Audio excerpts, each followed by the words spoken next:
मैंने जस्ट अभी code guess anime को देख के कंप्लीट करा and it is the best anime. इस एनिमे की एंडिंग इतनी ज्यादा अनप्रिडिक्टेबल है ना, मतलब तुम जो भी इसकी एंडिंग को लेके प्रिडिक्ट कर सकते हो वो बिल्कुल भी नहीं होने वाला। एंड एपिसोड में यही लग रहा था चलो ठीक है यार सब कुछ खत्म हो ही गया, लेकिन उसी मोमेंट में जब एक्चुअल में वो सीन आता है मतलब मैं ये सोचने लगा कि यार ये कैसे हो सकता है। मतलब यार इतना तगड़ा क्लाइमेक्स था ना वो, जिसके चक्कर में भाई it is the one of the best ending of all time, और जिस रीजन के चक्कर में सीरीज का लेवल एक लेवल और अब चले जाता है। कोड गेस और डेथ नोट को भी आपस में काफी ज्यादा कंपेयर किया जाता था, स्पेशली इनके कैरेक्टर्स लिलिच और लाइट यागामी को। पहले मैं सोचता था कि यार कोड गेस के अंदर ऐसे क्या ही सिमिलैरिटीज होगी जिसके चक्कर में इतना ज्यादा कंपेयर किया जाता है, बट नाउ आई अंडरस्टैंड कि ऐसी क्या ही सिमिलैरिटीज है जिसके चक्कर में इतना ज्यादा कंपेयर किया जाता है। हालांकि दोनों सीरीज काफी ज्यादा अलग है, कैरेक्टर में तुम्हें काइंड ऑफ सिमिलैरिटीज लग सकती है, लेकिन दोनों ही सीरीज काफी अलग अलग कॉन्सेप्ट में काम करते हैं। और कुछ कुछ चीजों के अंदर कोड गेस मुझे डेथ नोट से भी ज्यादा बढ़िया लगा। कैरेक्टर्स के अंदर तुम्हें सिमिलैरिटीज देखने को मिल सकती है, लेकिन सीरीज के अंदर नहीं मिलेगी, तो ये एक्सपेक्टेशन मत रखना, वरना सीरीज ड्रॉप होने के काफी चांसेस हो जाते हैं। खैर दोनों ही सीरीज के कंपैरिजन में आगे वीडियो में अच्छे से बात करेंगे, काफी इंपॉर्टेंट भी है। हालांकि कोड गेस और डेथ नोट सेम ईयर के अंदर ही रिलीज हुए थे, लेकिन कोड गेस की कोई इज्जत ही नहीं है। काफी सारे ऐसे लोग होते हैं जो कि कोड गेस के स्टार्टिंग के एपिसोड देखकर ही इसे ड्रॉप कर देते हैं, इंक्लूडिंग मी। आज से कुछ सालों पहले जब मैंने डेथ नोट खत्म करा था, उसके बाद मैंने डेथ नोट जैसे एनिमे काफी ज्यादा फाइंड करे थे, तो मुझे काफी ज्यादा रिकमेंडेशन मिली थी कोड गेस की। फिर मैंने कोड गेस देखना स्टार्ट करा और 2-3 एपिसोड देख के ड्रॉप कर दिया, क्योंकि लोगों ने एनिमे को डेथ नोट से इतना ज्यादा कंपेयर किया था, तो मैं एक्सपेक्टेशन ही डेथ नोट वाली लेके आया था एनिमे के साथ कि मुझे डेथ नोट वाले मजे मिलेंगे, लेकिन सीरीज ने मुझे कुछ और ही डिलीवर करा, जिसके चक्कर में मेरी एक्सपेक्टेशन टूटी और मैंने सीरीज ही ड्रॉप कर दी। मुझे वो मजा ही नहीं आया। So now what I feel कि तुम्हें ये भी समझ लेना चाहिए कि सीरीज तुम्हें क्या डिलीवर करना चाह रही है, अगर तुम उस पर्सपेक्टिव से देखते हो,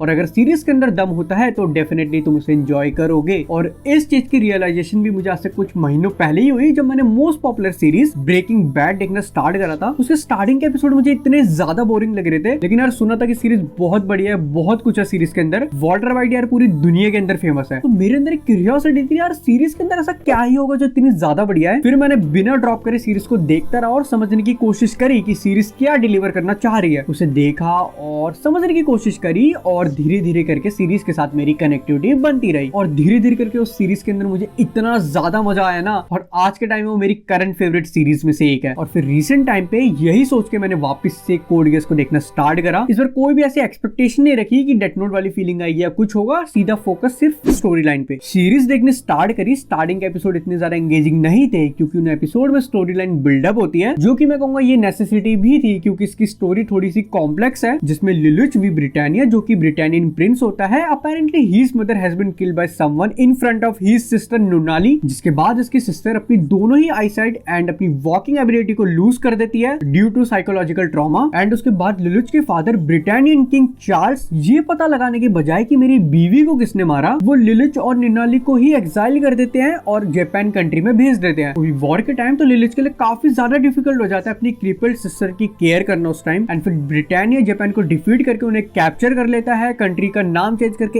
एरिया 11 रख देता है, और उनके लोगों का नाम भी 11 रख देता है। लेकिन लिलिच अपने ही परिवार वालों को ब्रिटानिया को हराना चाहता होता है, क्योंकि उसे अपनी मदर का रिवेंज लेना था। उसे अपनी सिस्टर के लिए पीसफुल वर्ल्ड क्रिएट कर देती, जिसके लिए उसे ब्रिटानिया को डिफीट करना पड़ेगा। एंड इवेंचुअली उसे एक गर्ल मिलती है जिसका नाम सीसी होता है, जिससे उसे एक ऐसी पावर मिलती है कि वो किसी को भी कंट्रोल कर सकता है। काइंड ऑफ वो स्ट्रॉन्ग हिप्नोटाइज होता है, जिस पावर का नाम गियस होता है। तो अब इस पावर का यूज करके कैसे वो ब्रिटानिया को डिफीट करता है, ये तुम्हें सीरीज के अंदर देखने को मिलता है। लेकिन जैसा तुम अभी सोच रहे हो वैसा बिल्कुल भी नहीं है। आगे जाके इतने सारे क्लाइमेक्स आएंगे, इतने सारे ट्विस्ट एंड टर्न्स आएंगे, इतनी सारी चीजें रिवील होगी, जिसके बाद काफी कुछ चेंज होगा। एंड ऊपर से लिलिच अपनी आइडेंटिटी भी रिवील नहीं कर सकता, क्योंकि अगर सबको यही पता चल जाएगा कि ये उस कंट्री का प्रिंस है जिस कंट्री ने हमारी कंट्री को कैप्चर करा है, तो उसका साथ कोई क्यों ही देगा। जिस चक्कर में वो अपनी एक अलग ही आइडेंटिटी क्रिएट करता है, जिसका नाम जीरो होता है। जैसे डेथ नोट के अंदर लाइट यागामी कीरा वाली आइडेंटिटी क्रिएट कर लेता है, काइंड ऑफ वैसा ही कोड गेस के अंदर भी लिलिच करता है। एंड ये सीरीज स्टार्टिंग से ही काफी ज्यादा एंगेजिंग नहीं है, just like death note. Death note में स्टार्टिंग से तुम्हें काफी मजा आने लगता है, इस सीरीज के साथ ऐसा नहीं होता। स्टोरी लाइन बिल्डअप होने में टाइम लगेगा, 5-6 एपिसोड स्टार्टिंग में देना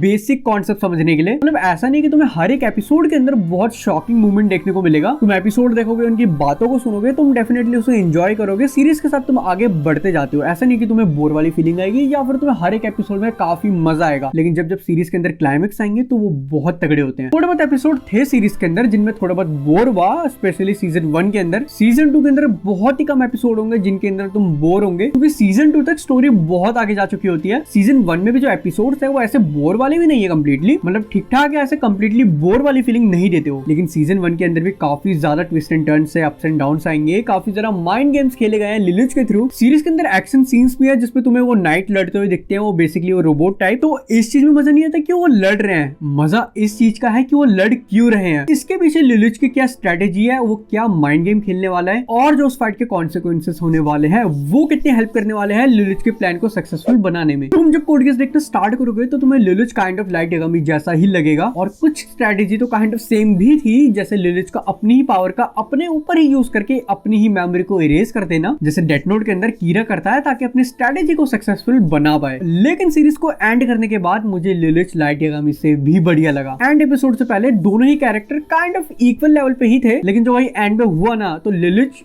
काइंड ऑफ मुझे यार बढ़िया लगा लाइट यागामी से, क्योंकि मेनली जिन सीरीज के अंदर मेन प्रोटैगनिस्ट ही मेन विलन होता है उनकी एंडिंग काइंड ऑफ अलग होती है, लेकिन कोड गेस में ये चीज कंप्लीटली अलग थी जो कि मुझे बहुत ही पसंद आई। लेकिन इसके साथ साथ कुछ चीजें मुझे ऐसी भी लगी कि यार ये चीज इन्होंने तो दिखाई नहीं, जब काइंड ऑफ तुम्हें स्पॉइलर मिल सकता है, फिर भी मैं थोड़ा बहुत घुमा के बोलूंगा, क्योंकि सीरीज के अंदर कुछ ऐसे भी कैरेक्टर थे जिन्हें ये दिखाया था कि वो मर चुके हैं, लेकिन बाद में जब वो जिंदा हो जाते हैं तो उनके जिंदा होने का रीजन क्या होता है वो तो सीरीज के अंदर बताया ही नहीं, या फिर बता दिया और मेरा ही ध्यान ना गया हो।